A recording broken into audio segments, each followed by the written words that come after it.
On the China, I don't know if it was rightly phrased, but these regional blocks, what are they? Technically they're a grouping of countries that exchange preferences, right, for collaboration. Now, if it so happens that bilateral engagements are more preferential, then countries tend to turn away from regional arrangements to bilateral arrangements. So hence the urgency for regional blocks to be highly preferential and for member states to really see the benefits. And that's what happened with SAARC. SAARC, there was a two-tier system of preferences for LDCs and non-LDCs, but bilateral arrangements tended to be much more beneficial. So Bhutan and India, Nepal and India, Bangladesh and India, Sri Lanka and India, or Sri Lanka and Pakistan, those bilateral ties ended up reaping much more benefits than what you would obtain through a regional bloc. So, if BIMSTEC, if members don't see an inherent interest through the regional arrangement, those exchanges of preferences or cooperation on specific projects, then you would turn to. So that's just a fact of trade. So it's not a question of threat or, in my opinion. On riparian issues, there's a lot to be learned in the Ganges, Brahmaputra river basins on how the Mekong collaboration has happened, right?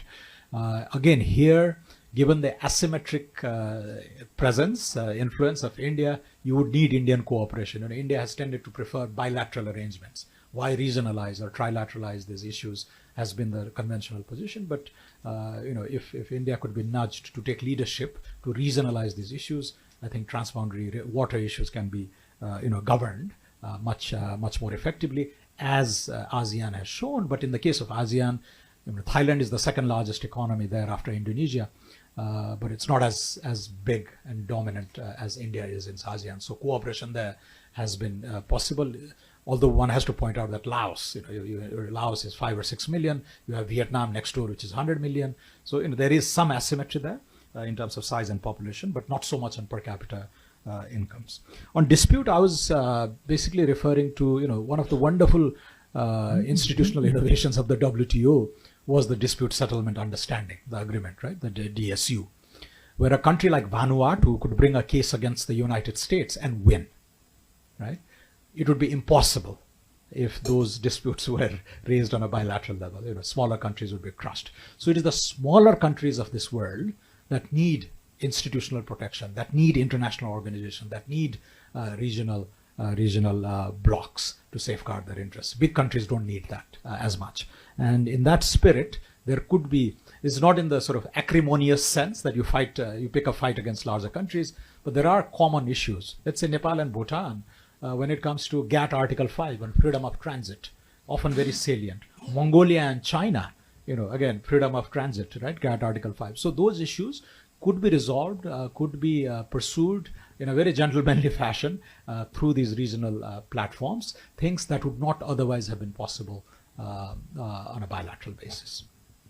It was written in 1775. So I often make this connection to point out that Adam Smith had already talked about the importance of water carries way and the size of markets, right? And this is really the raison d'etre for Nepal to really seek bilateral, sub-regional, regional, and even global engagements. Wealth creation is a result of productivity gains acquired through specialization. Specialization happens through division of labor, and division of labor is limited by the extent of the market, right? So this is really the core principle. So we're small, we're poor, we're landlocked, so we want to extend the market. And this is where SAARC would have come in originally, because we're locked on 3 sides by India. So India is a very dominant neighbor. Relations with India are exceptionally important, bilateral engagements. The rest of SAARC is not so much. And this is where BBIN has come into the picture in recent years, right? Bangladesh, Bhutan, India, and Nepal. There's a lot of activity there, movement there. Even though we don't have a formal secretariat, this is not as formal as either SAARC or BIMSTEC. There's a lot of on electricity trade, on building of sub-regional infrastructure, etc. Now, BIMSTEC I see as an extension of BBIN from Nepali perspective. And it's important for a few reasons, right? You are looking east. You're bringing in Myanmar and Thailand. And there's a certain degree of symmetry restored. India is so big, but when you're looking east, you're really focusing on the northeast of India. So you're restoring some symmetry and the reciprocity there, right? You could start from West Bengal and then the 7 states of Northeast India, then Myanmar, then Thailand. So that corner of South Asia, we see as a big potential to really extend our trading ties, investment ties. And the sectors that are of keen interest to us are clean energy, tourism, and production sharing. Some discussion on supply chains has already come up. Thailand is the Detroit of Asia. India hasn't been able to do too well on, even though the first special economic zones was set up here in the 60s. There's a curious case study. I won't go into this in detail on why the electronic sector didn't take off here, but the auto sector has taken off.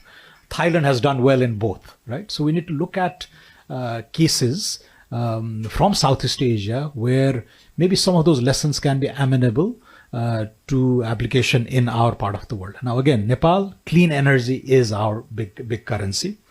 We've generated about 3 gigawatts so far. India alone has 400 gigawatts plus, but more than 50% of that is from coal. And there's the complementarity, right?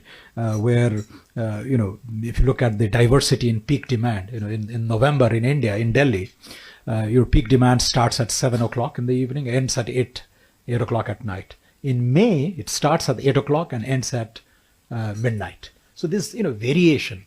We know from classic trade that it's differences in factory endowments that allows for trade and win-win outcomes.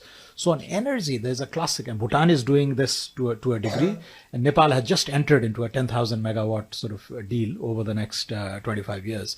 Now we want to not just bilateralize, but trilateralize this to involve Bangladesh. There's sufficient interest from Bangladesh to in fact build a hydropower plant in Nepal and then take a dedicated clean energy to displace dirty sources of fuel both in India and Bangladesh. But we need Indian cooperation for that, right? So this is where BVIN and BIMSTEC would come in and really facilitate these core trading interests. The other production sharing I mentioned, and tourism, of course. The Lumbini is in Nepal, the birthplace of Lord Buddha. And, from India to Myanmar to Thailand, it's the Buddhist ties that really resonate. And we need to do a lot more on this by building direct air connectivity, air links in these areas. So expanding markets, seeking dispute resolution mechanisms that are not bilateral in nature, exploiting economies of scale, primarily through energy, trading of clean energy, tourism, and regional production sharing, global value chains.